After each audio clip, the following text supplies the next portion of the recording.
Hello, my name is Alex, and I'll be going over section 2.3, number 17.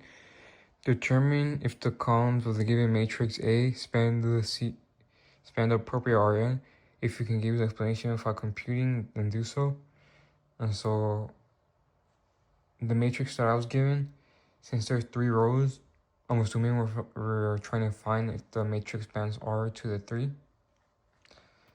And so, there's a theorem 2.3.2 that says that a necessary condition is that assume we have a sequence of vectors, and if we're trying to find the Rn, then there has to be as many vectors as there is rows.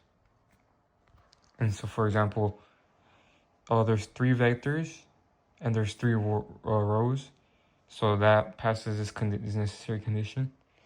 And so I just put the matrix that I was given into echelon form. So I did that by multiplying the first row by -3 and then adding it to the second row, multiplying the first row by -2 and then adding it to the second row, which gave me this matrix. And then finally, to get rid of this, to make the last row a pivot position, I just multiplied the second row by -1 and then added it to R3. And since there is a row, a pivot position in every row, then this sequence spans R3.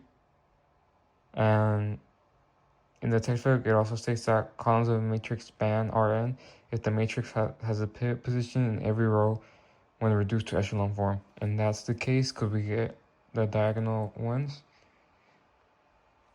And that's the answer.